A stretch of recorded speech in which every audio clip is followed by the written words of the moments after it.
Hello warriors. Most people live inside rules they never chose, beliefs they never tested, and systems they never questioned. If you want to understand how power, control, and intelligence actually work, this video will explain it to you. Rule number 1, most people don't think, they repeat. They are replaying ideas that were placed in their minds by family, school, media, and fear. They mistake familiarity for truth and repetition for understanding. Society is not a conversation. It is an echo chamber. Listen closely to how people speak. Same phrases. Same moral outrage. Same opinions delivered with absolute certainty, and zero original reasoning. This is not intelligence. This is programming. From an early age, you are trained not to think, but to agree correctly. You are rewarded for repeating the approved answer. Punished for asking the wrong question. Conditioned to confuse consensus with reality. Over time, something subtle happens. People stop forming models of the world. They outsource thinking to authority, trends, and algorithms. And once that happens, they are no longer individuals. They are carriers. Carriers of opinions they never examined, beliefs they never tested, values they never chose. Ask someone why they believe what they believe.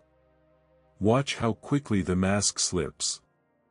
They'll get emotional, defensive, hostile.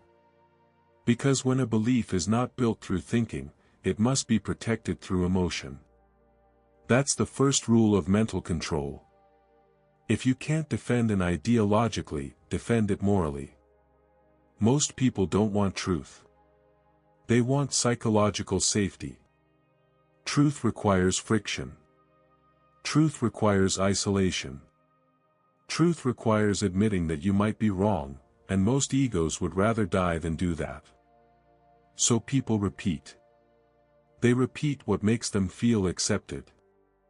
What keeps them inside the group? What protects them from social exile? Because independent thinking has a cost. And most people are not willing to pay it. Here's the uncomfortable reality. If you do not build your own model of the world, you will live inside someone else's. Your opinions will be predictable. Your reactions will be manipulable. Your identity will be replaced. This is why slogans work better than arguments. Why narratives beat facts. Why emotion overrides logic. Once you see this, you start noticing patterns everywhere. Outrage cycles. Artificial conflicts. Tribal language. People arguing passionately over ideas they didn't originate. Defending systems that don't serve them. Attacking strangers on behalf of narratives they don't understand. They call it having an opinion. In reality, it's borrowed certainty. Thinking is rare because thinking is dangerous.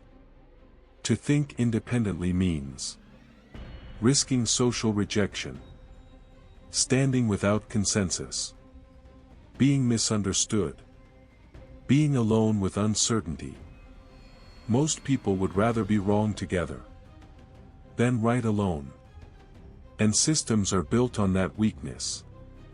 Because a population that thinks is uncontrollable. But a population that repeats is predictable. Predictability is power. If your reactions can be anticipated, you can be guided. If your beliefs are standardized, you can be managed. This is why true thinkers are always labeled as dangerous, immoral, or unstable. Not because they are wrong, but because they are uncontrolled. So ask yourself one brutal question. Which of your beliefs did you actually earn? Not inherit. Not absorb. Not download from the environment. Which ones did you test against reality? Which ones survived doubt? Which ones cost you comfort? If the answer is none, then you are not thinking. You are repeating. And repetition feels safe. But safety is not freedom. The moment you stop repeating, you become unpredictable. And unpredictability is the beginning of power. Rule number 2, power hides in invisibility. Most people misunderstand power. They look for it where it is loud, visible, and announced. Titles, money, status, authority figures. That is not where real power lies.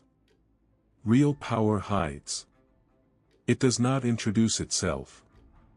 It does not demand attention. It does not need recognition.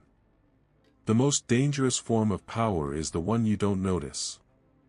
Because you don't resist what you can't see. Visible power provokes opposition. Invisible power creates acceptance. When power is obvious, people push back. When it is subtle, people comply. And call it their own decision. This is how real control works. True power does not force behavior. It shapes the environment in which behavior happens. It changes the rules so quietly that resistance feels irrational, unnecessary, even stupid. You are not told what to do. You are simply given fewer options. And the remaining options all lead in the same direction. That is not oppression. That is design. The strongest systems do not control people directly. They control incentives, norms, and definitions. What is considered normal? What is considered successful? What is considered acceptable? Once those are defined, behavior follows automatically. People don't rebel against invisible chains. They decorate them. They defend the system that restricts them. Because it feels familiar, logical, and safe. This is why the loudest displays of power are usually compensation. Weak power needs to be seen. Strong power prefers silence. Think about it. If you have to constantly assert authority, you don't have it. Real power does not argue. It waits. It lets people exhaust themselves fighting symbols. This is one of the oldest strategies of control. Change the map, not the territory. If you redefine success, people will chase the wrong goals. If you redefine morality, people will police each other. If you redefine freedom, people will accept confinement willingly. The most effective power doesn't say, you must. It says, this is how things are. And once something feels inevitable, resistance collapses. People don't fight gravity. They adapt to it. Invisible power makes its rules feel like gravity. Unquestionable. Unavoidable. Natural. By the time people realize something is wrong, they no longer remember what alternative looked like. And that is the final stage of control. Not when people are forced to obey, but when they can no longer imagine disobedience. This is why true power operates behind systems, not individuals. Individuals can be blamed, replaced, removed. Systems persist. You can overthrow a ruler. You cannot overthrow a structure you don't see. That is why real power avoids the spotlight. The spotlight invites scrutiny. Scrutiny invites resistance.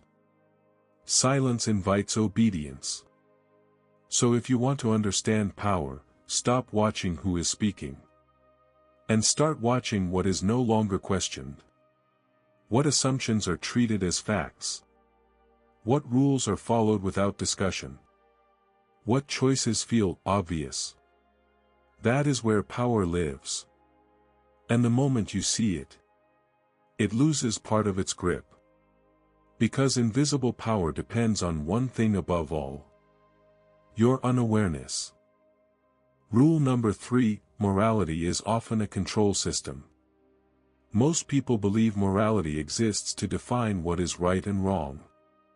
That is the story they were told. The reality is less comfortable. Morality is often not about truth. It is about order. Rules are rarely designed to make people wise. They are designed to make people manageable. This is the first illusion: that moral systems are neutral. They are not. Every moral framework reflects the needs of a system, not the nature of reality. Ask a simple question: who benefits when a rule is followed? Not who feels good about it. Not who feels righteous. Who gains stability, predictability, and control? Because morality, at scale, is not enforced by force. It is enforced by guilt. Guilt is cheaper than violence. Shame is more efficient than prisons. When people internalize rules, they police themselves, and each other. That is the brilliance of it. You don't need guards, when people are afraid of being judged. You don't need chains, when people feel immoral for resisting. Most moral outrage is not about harm. It is about deviation. Deviation threatens systems. A person who questions rules is dangerous. A person who ignores them is intolerable. So morality steps in. Not as a guide to truth, but as a weapon against unpredictability. This is why moral rules change with time, culture, and power. If morality were truth, it would be stable. But it isn't. What was once virtuous becomes shameful. What was once forbidden becomes celebrated. Not because reality changed, but because systems did. Yet people still speak of morality as absolute. That's not innocence. That's conditioning. Here is the uncomfortable distinction most people never make. Truth describes what is. Morality prescribes what is allowed. And those are not the same thing. Dangerously smart people understand this difference. They don't reject morality blindly. They analyze it. They ask, what behavior does this rule encourage? What behavior does it suppress? Who becomes powerful if everyone obeys it? Because many rules exist not to prevent harm, but to prevent disruption. A calm population is easier to steer. A morally uniform population is easier to predict. This is why moral language is emotional, not logical. Logic invites debate. Emotion shuts it down. Once a rule is framed as good versus evil, questioning it becomes immoral. And that is the point. The fastest way to end a conversation is to moralize it. The moment something is labeled wrong, analysis stops. Fear of social punishment takes over. People don't want to be right. They want to be accepted. So they follow rules they don't understand, defend values they never chose, and attack anyone who threatens the moral order. Not because they are evil, but because they are afraid.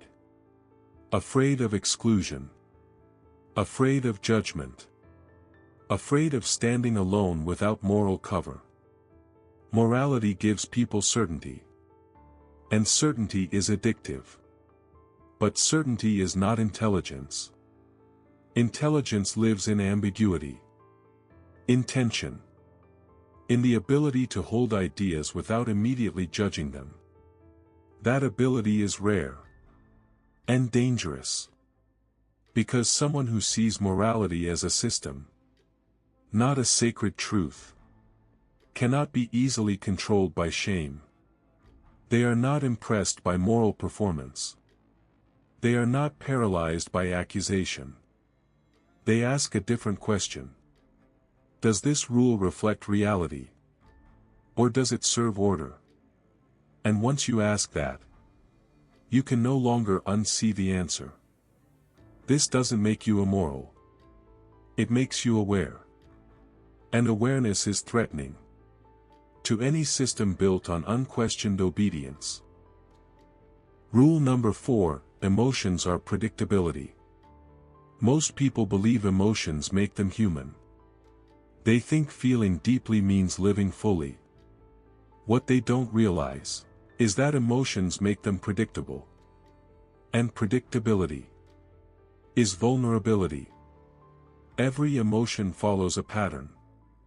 Fear seeks safety. Anger seeks release. Desire seeks gratification. Guilt seeks absolution.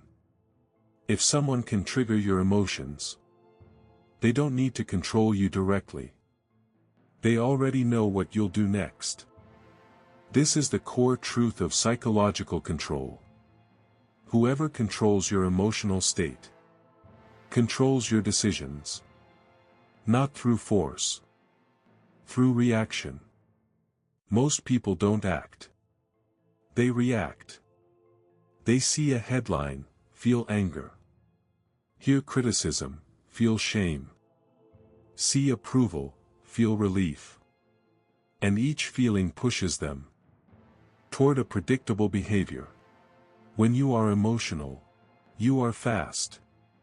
And speed favors manipulation.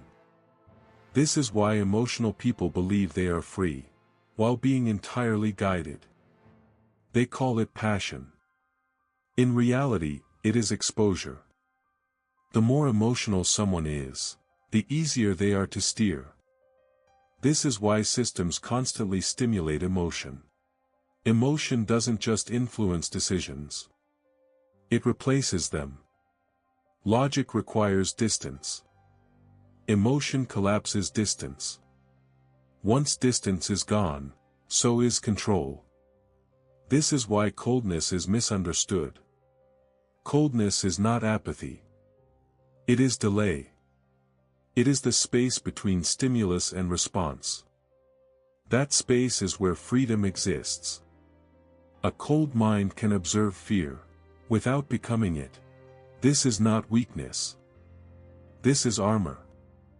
People who cannot regulate emotions are easy to provoke, easy to bait, easy to distract, easy to exhaust. They fight the wrong enemies at the wrong time, for reasons they didn't choose. Meanwhile, those who remain calm choose when, and if, they engage. That asymmetry is power. Look closely at any conflict. One side is loud, reactive, emotional. The other is quiet, strategic, patient. Guess which one lasts longer? Emotion burns energy. Coldness conserves it. This is why emotional manipulation always comes dressed as virtue. You should feel outraged. You should feel guilty. You should feel afraid. Because, should feel, is a command. Once you accept it, your behavior is already written. The dangerously smart understand this. They don't suppress emotions. They decouple from them. They feel. But they don't obey. Most people never learn this distinction. So they live inside emotional loops, designed by others. Triggered. Drained. Predictable. Coldness breaks the loop. Not by killing emotion, but by mastering it. And the moment you master it, you become unreadable. Harder to provoke. Harder to manipulate. Harder to control. And that is why emotional discipline has always been feared. Because a person who cannot be emotionally moved cannot be easily ruled. Rule number 5, truth is not useful. Most people worship truth. They believe that knowing the truth is power. It isn't. Truth, by itself, does nothing. You can understand reality perfectly and still be irrelevant. Because truth without leverage is just information. And information does not change outcomes. Leverage does. This is one of the hardest lessons to accept. The world does not reward accuracy. It rewards impact. You can be right and powerless. You can be wrong and dominant. History is not shaped by those who knew the truth. It is shaped by those who could apply pressure. Truth explains. Leverage moves. Most people stop at understanding. They consume information endlessly and confuse clarity with control. They say, if people knew the truth, things would change. They wouldn't. People don't act on truth. They act on incentives, fear, desire, and opportunity. Truth only matters when it is connected to consequences. That connection is leverage. Leverage is the ability to turn knowledge into effect. It can be control over resources, control over timing, control over narratives, control over access, control over alternatives. Without at least one of these, truth remains decorative. This is why so many intelligent people feel frustrated. They see what is wrong. They understand how systems fail. They can explain reality better than anyone. And yet nothing changes. Because explanation is not action. The world listens not to those who speak truth, but to those who can force a response. This is uncomfortable. Because it destroys the myth of moral superiority. The moment truth gains leverage, it becomes dangerous. And dangerous truths are never welcomed. This is where dangerously smart people diverge. They don't ask, is this true? They ask, what can this move? They understand that knowledge is only raw material. Power begins when knowledge is positioned correctly. Timing matters more than accuracy. Audience matters more than purity. Framing matters more than detail. This is not manipulation. This is reality. A truth delivered at the wrong moment is noise. A truth delivered without leverage is ignored. A truth delivered with leverage reshapes behavior. This is why silence is sometimes stronger than speech. If revealing truth removes your leverage, you've weakened yourself. Strategic restraint is not dishonesty. It is positioning. Most people talk too early, explain too much, and give away their advantage for the emotional reward of being right. Dangerously smart people wait. They build leverage quietly. They understand that the goal is not to expose reality, but to alter it. Truth is a tool, not a virtue. And like any tool, its value depends on how and when it is used. Once you see this, your behavior changes. You stop arguing with people who have no incentive to listen. You stop explaining to systems that benefit from misunderstanding.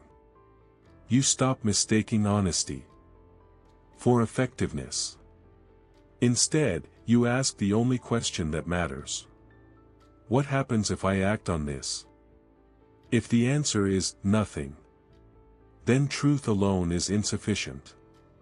And if the answer is something moves, then leverage exists. That is where influence begins. Not in knowing more, but in being able to apply pressure. And that is why the world is not run by the most truthful, but by those who understand leverage.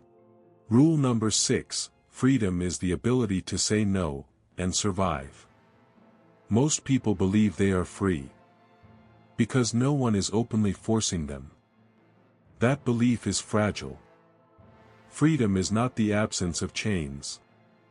It is the ability to refuse, without being destroyed by the consequences. If saying no costs you everything, then yes was never a choice. It was compliance. Modern control rarely uses force. It uses dependency. You are allowed to disagree. As long as disagreement is expensive. Lose income. Lose status. Lose access. Lose belonging. And suddenly obedience feels voluntary. This is how systems create the illusion of freedom.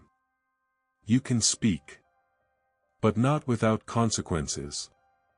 You can leave, but not without loss. You can refuse, but not without punishment. That is not freedom. That is a narrow corridor with padded walls. Most people are not trapped by violence. They are trapped by convenience. Comfort makes refusal feel irresponsible. Fear makes obedience feel rational. So people don't ask, "What do I want?" They ask, "What can I afford to lose?" That question defines the boundary of their freedom. If you depend on a system for survival, you will defend it, even when it exploits you. Rule number 7, the system rewards obedience, not intelligence. Most people grow up believing a comforting lie.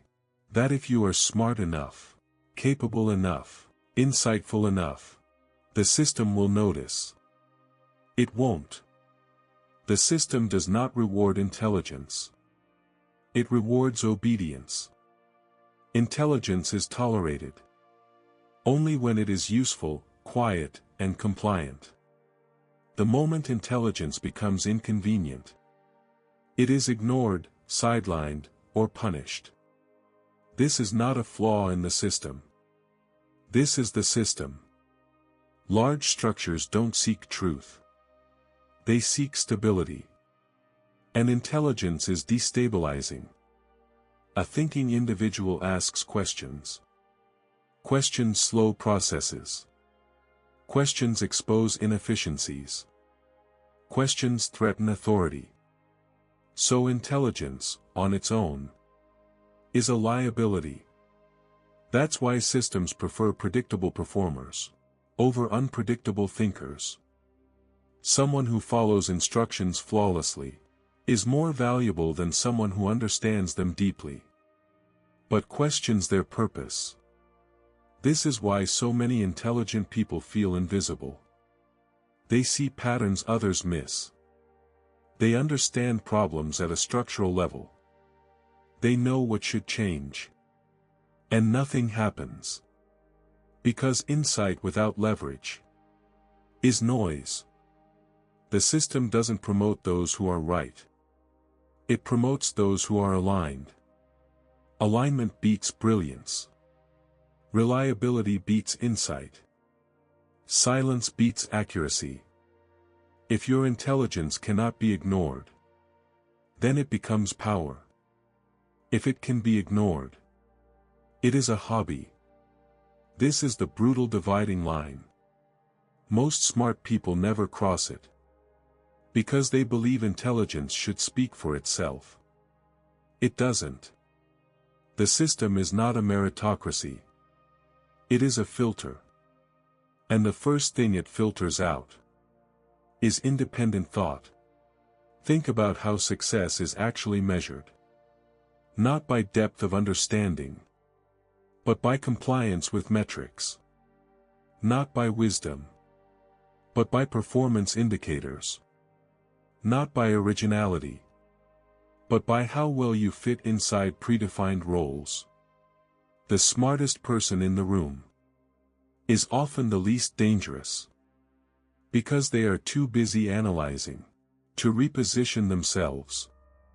Meanwhile, those with moderate intelligence, but high obedience, rise quickly. They don't threaten structure. They reinforce it. And they are rewarded for it. This creates a distorted hierarchy, where intelligence clusters at the bottom, and authority floats upward. On conformity. Over time, people learn the lesson. Don't think too much. Don't ask the wrong questions. Don't challenge assumptions. Be useful. Be agreeable. Be replaceable. That is how the system stays intact. Dangerously smart people see this early. They stop trying to be recognized for intelligence alone. They stop waiting for fairness. They understand a simple rule. Intelligence matters only when it changes outcomes. Otherwise, it is entertainment. They learn how to position intelligence. So it creates dependency. They attach thinking to results, insight to leverage, understanding to consequence. They don't just know more. They make ignorance expensive. That is the difference. The system doesn't reward intelligence. Because intelligence doesn't guarantee obedience. Now you understand the difference between thinking and repeating, freedom and compliance, truth and leverage. What you do with this is no longer about knowledge. It's about risk. Because once you see the system, you can't unsee it. And the system doesn't reward awareness. It rewards obedience.